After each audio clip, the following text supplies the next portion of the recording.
বর্তমানে অন্নপূর্ণা যোজনার যে অফলাইনে ফর্ম ফিল আপ বেরিয়েছে, সেই ফর্ম ফিল আপে অনেকেই অনেক রকমভাবে ভুল করছে। তা আমি সহজভাবে বুঝিয়ে দেওয়ার চেষ্টা করছি। অযথা চিন্তিত না হয় সহজভাবে ভিডিওটা দেখে নিন। এখানে সব কিছু বিস্তারিত বলা আছে, একটু আস্তে আস্তে দেখে নিন, আশা করি সবাই বুঝতে পারবেন। তবুও যদি কারোর বুঝতে কোনো সমস্যা হয়, সে কমেন্ট বক্সে কমেন্ট করে দেবেন, আমরা উত্তর দেওয়ার চেষ্টা করব। তো প্রথমে আসি ফর্মের প্রথমে। এখানে লেখা আছে পরিবারের প্রধানের নাম। এখানে পরিবারের প্রধানের যে নাম হবে সেটা লিখে দেবেন। এবার বলা আছে পরিবারের প্রধানের বয়স, ওনার বয়সটা আধার কার্ড দেখে লিখে দেবেন। এবার পরিবারের প্রধান যদি পুরুষ হয় পুরুষে টিক দেবেন, যদি মহিলা হয় মহিলা। অনেক ক্ষেত্রে পরিবারের প্রধান মহিলা হন, তবে এইখানে কিন্তু তখন মহিলার নামটা লিখবেন, কোনো অসুবিধা নেই। ডিজিটাল রেশন কার্ডে পারিবারিক আইডি এখানে জিজ্ঞাসা করা আছে, যদি থাকে তবে এটা দেবেন, না থাকলে না দেওয়ার কোনো দরকার নেই, এখানে কোনো বাধ্যবাধকতা নেই। আর এখানে বলা আছে পরিবারের প্রধানের আধার নাম্বার, এই আধার কার্ডের নাম্বারটা আধার কার্ড দেখে লিখে দেবেন। পরিবারের সদস্য সংখ্যা বলা আছে, পরিবারে কতজন সদস্য আছে সেটা আপনারা লিখে দেবেন। ঠিকানা চেয়েছে, ঠিকানাটা আপনারা লিখে দেবেন, আপনাদের village post office, police station সব কিছু দিয়ে পিন নাম্বারটা দিয়ে লিখে দেবেন। যোগাযোগের নাম্বার, এখানে মূলত পরিবারের প্রধানের আধার কার্ডের সঙ্গে যে মোবাইল নাম্বারটা দেওয়া আছে সেই মোবাইল নাম্বারটা যদি দেওয়া সম্ভব হয় তাহলে খুবই ভালো হয়, যদি না হয় তবে অন্য নাম্বারটা দেবেন, তবে আধার কার্ডের সঙ্গে দেওয়া মোবাইল নাম্বারটা দেওয়াটাই ভালো। এবার পরিবারের প্রধান, এখানে দেখবেন আবার লেখা আছে পরিবারের প্রধান। এইখানে যে পরিবারের প্রধান হবে তার নামটা দেবেন। যদি উনি মহিলা হন তবে মহিলা ওনার নাম দেবেন, যদি পুরুষ হন পুরুষের নাম দেবেন। কিন্তু যদি উনি মহিলা হন এবং উনি যদি লক্ষ্মীর ভাণ্ডার পেতেন তবে এইখানে হ্যাঁতে টিক করবেন আপনারা। পরে সদস্য নম্বর 1, এবার 1 নম্বর সদস্য যে হবে ওনার নাম লিখবেন, ওনার জন্ম তারিখ লিখবেন, উনি কি হয় সম্পর্কে সেটা লিখবেন, ওনার আধার নাম্বারটা লিখবেন। আর এবার উনি যদি অন্নপূর্ণা ভাণ্ডারের জন্য অ্যাপ্লিকেশন করে থাকেন তবে এখানে হ্যাঁ অ্যাপ্লিকেশন করে থাকেন মানে আবেদন করছেন, এখনই আবেদন করছেন, এটাতেই হ্যাঁতে টিক করবেন। 2 নম্বর সদস্যর ক্ষেত্রেও একই লিখবেন। এবার উনিও যদি অন্নপূর্ণা যোজনার জন্য আবেদন করতে চান তবে এখানে হ্যাঁতে টিক করবেন। আর যদি না হয় তবে কোনো কিছু টিক করার দরকার নেই। এবার আমরা আসছি দ্বিতীয় পেজে। দ্বিতীয় পেজে এরকম দেওয়া আছে পরিবারের প্রধানের সঙ্গে সম্পর্ক, পরিবারের সেই সদস্যের আধার নাম্বার লিখবেন। আরও যদি সদস্য 3, 4, 5 থাকে তবে সেই তাদের নাম এবং একই রকমভাবে পূরণ করবেন ঘরগুলো। এখানে যদি হ্যাঁ হয় হ্যাঁতে টিক করবেন, না হলে কোনো কিছু করার দরকার নেই। মানে তিনি যদি অন্নপূর্ণা ভাণ্ডারের জন্য আবেদন করতে চান তবে এখানে হ্যাঁতে টিক করবেন। এবার অনেক ক্ষেত্রে এরকম হয় পরিবারে 5 জনের বেশি সদস্য, তবে সেক্ষেত্রে অনেক জায়গায় বলছে যে এই পৃষ্ঠাটায় আরেকটা জেরক্স করে নিয়ে এর সঙ্গে অ্যাটাচ করে দিলেই হবে, বা অনেক জায়গায় বলছে আরেকটা ফর্ম নিতে। তবে সেই ক্ষেত্রে আপনারা একটু এটা আপনাদের নিকটবর্তী পৌরসভা বা পঞ্চায়েত অফিস বা বিডিও অফিসে একটু খোঁজ নিয়ে এটা পূরণ করবেন। এবার বলা আছে পরিবারের প্রধানের ব্যাংকের সমস্ত ডিটেলস দিতে হবে। ব্যাংকের যে নাম সেটা আপনারা প্রথমে দেবেন, আর ব্যাংকের অ্যাকাউন্ট নাম্বারটা দেবেন এবং আইএফএসসি কোডটা দেবেন। এক্ষেত্রে মনে রাখবেন ডিবিটি লিঙ্কের জন্য যেই অ্যাকাউন্ট নাম্বারটা আপনারা লিঙ্ক করেছেন সেই অ্যাকাউন্ট নাম্বারটাই দেওয়ার চেষ্টা করবেন। 1 নম্বর সদস্যের ক্ষেত্রেও তাই করবেন, 2 নম্বর সদস্যের ক্ষেত্রেও এই সমস্ত ঘরগুলোই পূরণ করবেন। আপনাদের মোটামুটি যতজন সদস্য আছে সকলের ক্ষেত্রে একই রকমভাবে এই ঘরগুলো পূরণ করতে হবে। 3 নম্বর পেজে বলা আছে পরিবারের প্রধানের এপিক নাম্বার। এখানে আপনারা ওপরে এপিক নাম্বারটা দিয়ে দেবেন। পরে লেখা আছে বিধানসভা ক্ষেত্র ও অংশ নাম্বার। এক্ষেত্রে বিধানসভা ক্ষেত্র ও অংশ নাম্বার আপনারা ইসিআই নেট বলে একটা অ্যাপ আছে, ওখানে সার্চ করে পেয়ে যেতে পারেন, অথবা গতবার ভোটের সময় আপনাদের যে ভোটার স্লিপটা দিয়েছিল ওইখানে বিধানসভা ক্ষেত্র অংশ নাম্বার দেওয়া আছে। বিশেষ করে অংশ নাম্বারটা আপনারা চেক করেই বসাবেন, কারণ ওটা অনেক সময় চেঞ্জ হয়। 1 নম্বর সদস্যের ক্ষেত্রেও একই, 2 নম্বর সদস্য, 3 নম্বর সকলের ক্ষেত্রে একই রকমভাবে আপনারা ঘরটা পূরণ করবেন। বিভাগ এখানে বলা আছে SC ST OBC না UR মানে জেনারেল, বা অনেক ক্ষেত্রে জেনারেল আর্থিকভাবে দুর্বল যে শ্রেণীটা হয় সেটাটাও দেয়া আছে UR EWS। তবে সেক্ষেত্রে এনারা ওবিসি, তাই আমি ওবিসিতে টিক করলাম। এবার আপনারা যেটা হবেন সেটা টিক করে দেবেন। এখানে বলা আছে যে আপনার কি ডিজিটাল রেশন কার্ড আছে, যদি থাকে হ্যাঁ, যদি না থাকে নাতে ঠিক করবেন।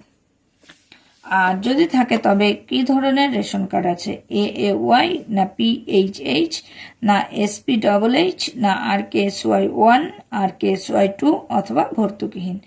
আপনাদের যেটা আছে আপনারা সেই বক্সটাই টিক করে দেবেন। এবার বলা আছে পরিবারটি ওই দোকান থেকে মাসিক রেশন তুলেছে কিনা। মোটামুটি সবাই রেশন তোলে, আপনারা যদি রেশন তোলেন তবে হ্যাঁ করবেন, যদি না তোলেন না করবেন। আর বলা আছে আপনার বাড়িতে কি 3টি বা তার বেশি পাকা ঘর রয়েছে, যদি 3টি বা তার বেশি পাকা রুম থাকে তবে হ্যাঁ করবেন, যদি না থাকে না করে দেবেন। এবার বলা আছে পারিবারিক জমির মালিকানা। আপনার এই ফর্মে যতজনের নাম দিয়েছেন, মানে একই পরিবারে আপনারা যতজন আছে তাদের সকলের মিলে বা তাদের কারোর নামে কি কোনো পারিবারিক জমি আছে, যদি থাকে হ্যাঁ, যদি না থাকে না। অনেক ক্ষেত্রে দেখা যায় যে মা পরিবারের প্রধান কিন্তু ছেলের নামে জমি আছে, সেক্ষেত্রে আপনারা কখনো এখানে যেন না করবেন না যে মা পরিবারের প্রধান মায়ের নামে জমি নেই তাই এখানে না করে দিলাম না। যেহেতু আপনারা মা ছেলে সব একই পরিবারে দিয়েছেন, অতএব ওটা তো একটা পরিবারের সম্পত্তি, তাই সেক্ষেত্রে এখানে হ্যাঁতে ঠিক করবেন। এবার আসি আমরা 4 নম্বর পেজে। এবার আপনাদের যে জমিটা আছে ওই জমিটা কতটা আছে সেটা শতকে উল্লেখ করবেন। এটা আপনারা গুগল করে শতকে কনভার্ট করে নেবেন, নিয়ে এখানে লিখে দেবেন। হ্যাঁ, এর সাথে জমির খাজনা এবং জমির দলিলের জেরক্স এগুলো কিন্তু দিতে হবে, মিউটেশনের কাগজ এগুলো কিন্তু দিতে হবে। আপনারা আপনাদের ওখানে কি কি কাগজ নিচ্ছে সেটা একটু দেখে নেবেন। তারপর বলেছে যে আপনাদের পরিবারে কোনো অবাণিজ্যিক মোটর চালিত 4 চাকার গাড়ি আছে কিনা, মানে কমার্শিয়াল না কিন্তু প্রাইভেট ব্যবহারের জন্য যে 4 চাকার যদি কোনো গাড়ি থাকে তবে সেক্ষেত্রে এখানে হ্যাঁতে টিক করবেন, যদি না থাকে নাতে টিক করবেন। আর যদি হ্যাঁ হয় তবে কটা গাড়ি আছে এবং গাড়ির রেজিস্ট্রেশন নাম্বারটা কিন্তু এইখানে লিখতে হবে। আর পরিবারের সদস্যদের স্বাস্থ্য বীমা আছে কিনা, যদি হ্যাঁ হয় হ্যাঁ, যদি না থাকে না। অনেকের LIC থাকে বা বিভিন্ন রকম বিমা থাকে, যদি থাকে হ্যাঁ করবেন, যদি না থাকে না করবেন। তবে অনেক জায়গায় স্বাস্থ্যসাথী কার্ডটাকে বলছে স্বাস্থ্য বিমা, সরকারি স্বাস্থ্য বিমা, এটা আপনারা একটু শুনে নেবেন। আবার অনেক জায়গায় বলছে যে না, স্বাস্থ্যসাথী কার্ড স্বাস্থ্য বিমার মধ্যে পড়ে না, তবে সেক্ষেত্রে আপনারা এটা শুনে নিয়ে ঠিক করে দেবেন। আর কোন সদস্যের হেড অফ দ্য ফ্যামিলির না সদস্য 1 না সদস্য 2 না সদস্য 3 কার আছে সেই স্বাস্থ্য বিমাটা সেখানে টিক করবেন, এবং কোন ধরনের স্বাস্থ্য বিমা সরকারি না বেসরকারি সেটা টিক করে দেবেন। এবার পরবর্তীতে বলা আছে কোনো সদস্য কি কোনো ট্যাক্স দেয়, যদি দেয় হ্যাঁ, যদি না দেয় না। পরিবারের যে কোনো সদস্য কোনো রকম ট্যাক্স দিলে আপনারা হ্যাঁতে টিক করবেন, যদি না দেয় তবে নাতে টিক করবেন। এইবার বলেছে পরিবারের সদস্যদের কি প্যান কার্ড আছে, যদি থাকে হ্যাঁ, যদি না থাকে না। এবার যদি পরিবারের সদস্যের কোনো একজন সদস্যের প্যান কার্ড আছে, হয়তো সদস্য নম্বর 2 এর প্যান কার্ড আছে, তবে সেক্ষেত্রে এখানে হ্যাঁ করবেন, করে 2 নম্বর সদস্যের নাম লিখবেন এখানে এবং তার প্যান কার্ড নাম্বারটা নিচে লিখে দেবেন। সবসময় যে হেড অফ দ্য ফ্যামিলি বা পরিবারের প্রধানের প্যান কার্ড থাকতে হবে এরকম কোনো বাধ্যবাধকতা নেই। যারই প্যান কার্ড আছে তার নাম লিখে নিচে প্যান নাম্বারটা লিখে দেবেন। এবার আসি পরবর্তী পেজ, 5 নম্বর পেজে। এখানে বলেছে পরিবারের প্রধান কি কাজ করে। এবার বলা আছে পরিবারের প্রধানের পেশা কি। উনি যদি সরকারি ক্ষেত্রে কাজ করে তবে সরকারি, উনি যদি কোনো বেসরকারি কোম্পানিতে কাজ করে তবে বেসরকারি বেতনভুক্ত কর্মচারী, যদি কোনো ব্যবসায়ী হয় বা মালিক হয় তবে সেক্ষেত্রে সংগঠিত ক্ষেত্রে, আর যদি কোনো পার্ট টাইম কাজ করে মানে বছরে কিছু সময়ের জন্য কাজটা হয় তবে সেক্ষেত্রে আংশিক সময় কর্মরত, আর যদি কোনো কৃষক, কারিগর বা শিল্পী এই জাতীয় কোনো কাজ হয় অর্থাৎ অসংগঠিত, সেক্ষেত্রে অসংগঠিততে টিক করবেন। যদি ওনারা বাইরে কাজ করে থাকেন তবে পরিযায়ী শ্রমিক, যদি উনি বেকার হন তবে বেকার, আর যদি এর মধ্যে কোনোটাতেই না থাকে উনি যে কাজটা করেন তবে এখানে অন্য অন্যতে টিক করবেন। 1 নম্বর সদস্যের ক্ষেত্রেও তাই, 2 নম্বর সদস্যের ক্ষেত্রেও এবং 3 নম্বর সদস্যের ক্ষেত্রেও একইভাবেই ঘরগুলো পূরণ করবেন। এবার বলেছে পরিবারের শিক্ষিত প্রাপ্তবয়স্কদের সদস্য সংখ্যা কত। ওই পরিবারে যতজন শিক্ষিত আছে সেই সংখ্যাটা এখানে লিখতে হবে, অশিক্ষিত কতজন আছে এটা এখানে লিখতে হবে। ধরুন কোনো পরিবারে 5 জন লোক, 4 জন শিক্ষিত এবং 1 জন অশিক্ষিত, তবে এখানে 4 এবং নিচে 1 লিখবেন। এবার ধরুন পরিবারের প্রধান শিক্ষিত না অশিক্ষিত সেটাতে টিক করবেন এবং ওনার সর্বোচ্চ শিক্ষাগত যোগ্যতা যেটা সেটা এখানে লিখবেন। সদস্য 1-এর ক্ষেত্রেও তাই, সদস্য 2, 3-এর সকলের ক্ষেত্রেই তাই। উনি যদি অশিক্ষিত হন অশিক্ষিততে টিক করবেন, আর উনি যদি শিক্ষিত হন তবে শিক্ষিততে টিক করে উনি সর্বোচ্চ কি পাস সেটা এখানে লিখে দেবেন। 7 নম্বর পেজে। 7 নম্বর পেজে বলা আছে ওই পরিবারে কোনো সদস্যকে কোনো সাংবিধানিক পদ অর্থাৎ মন্ত্রী, সাংসদ, বিধায়ক বা পৌরস্থানীয় সংস্থার কোনো বা পঞ্চায়েত সংস্থার কোনো ধারক অর্থাৎ কোনো পঞ্চায়েত মেম্বার বা পৌরসভার কাউন্সিলর বা কোনো এমএলএ, এমপি বা এরকম কোনো কিছু হয়েছে কিনা। যদি হ্যাঁ হয় তবে হ্যাঁ, যদি না হয় না। যদি হ্যাঁ হয় তবে সেক্ষেত্রে উনি যে পদে রয়েছেন তার সদস্য একটা নাম্বার থাকে, সেই নাম্বারটা এখানে কিন্তু উল্লেখ করে দিতে হবে। এবার বলা আছে 6 নম্বর যে কলাম, এখানে বলেছে যে ওই পরিবারের কি কোনো সদস্য পেনশন পায়। যদি পায় তবে হ্যাঁ, যদি না পায় তবে না। যদি পান উনি পেনশন তবে ওনার পেনশনের একটা সদস্য নাম্বার আছে, সেই সদস্য নাম্বারটা এখানে লিখে দিতে হবে। ওই পরিবারে কোনো সদস্য কি জিএসটি পায়, জিএসটির অধীনে নিবন্ধিত আছে, অর্থাৎ ওনার কোনো যদি জিএসটি ফাইল করা থাকে তবে সেক্ষেত্রে এখানে হ্যাঁ, যদি না থাকে না। যদি ওনার জিএসটি করা থাকে তবে হ্যাঁ টিক করে এখানে সেই জিএসটি আইএন যে নাম্বারটা সেই নাম্বারটা এখানে লিখে দিতে হবে। এবার বলা আছে পরিবারের মোট বার্ষিক আয়, মোট যে বার্ষিক আয় সেটা আপনারা এখানে লিখে দেবেন। এবার বলা আছে সিএ এর আবেদনের বর্তমান অবস্থা। যদি ওনাদের কেউ সিএ এর জন্য আবেদন করে থাকে, 1 নম্বর সদস্য, 2 নম্বর সদস্য, পরিবারের প্রধান যে আবেদন করে থাকে তবে সেক্ষেত্রে আবেদন করা হয়েছে যদি আবেদন নাম্বার থাকে আবেদন নাম্বারটা লিখে দেবেন, আর যদি ইস্যু হয়ে গিয়ে থাকে তবে সেই সার্টিফিকেট নাম্বারটা এখানে লিখে দেবেন এনাদের। আর যদি সিএ এর জন্য আবেদন না হয়ে থাকে মানে প্রযোজ্য নয়, সেক্ষেত্রে এখানে প্রযোজ্য নয়তে টিক করবেন। যেমন এনাদের ক্ষেত্রে 3 জনের ক্ষেত্রে প্রযোজ্য নয়, তাই আমি প্রযোজ্য নয়তেই টিক করে দিলাম। এবার 8 নম্বর পেজ, এখানে বলা আছে যে কিষাণ ক্রেডিট কার্ড যদি থাকে তবে সেই কিষাণ ক্রেডিট কার্ডে পরিবারের প্রধানের কিষাণ ক্রেডিট কার্ডের নাম্বার, আইডির সংখ্যা এবং যে তারিখে সেই কিষাণ ক্রেডিট কার্ডটা ইস্যু হয়েছে সেই তারিখটা এখানে উল্লেখ করতে হবে। যদি পরিবারের প্রধানের না থেকে সদস্য নম্বর 1-এর থাকে তবে সেটা লিখতে হবে, অর্থাৎ এখানে যে সদস্যেরই থাকবে সেই সদস্যের সেই আইডি নাম্বারটা আর যে তারিখে ইস্যু হয়েছে সেটা এখানে লিখতে হবে। এবার বলা আছে যে এসআইআর ট্রাইব্যুনালে কি এই মামলাটি কোনো বিচারাধীন হয়েছে, নাম যদি বাদ পড়ে থাকে। এনাদের নাম বাদ পড়েনি তাই এক্ষেত্রে আমি প্রযোজ্য নয়তে ঠিক করে দিলাম। যদি আপনাদের নাম বাদ পড়ে থাকে এবং সেই যে যদি মামলাটি চলে থাকে তবে সেই মামলার বিবরণটা এখানে দিতে হবে। আর যদি নাম বাদ পড়ে থাকে এবং মামলাটিরও নিষ্পত্তি হয়ে যেয়ে থাকে তবুও নাম না ওঠে তবে সেক্ষেত্রে এখানে নাতে ঠিক করবেন। এবার বলা আছে বিদ্যালয়ে অধ্যয়নরত পরিবারের সকল শিশুর বিবরণ।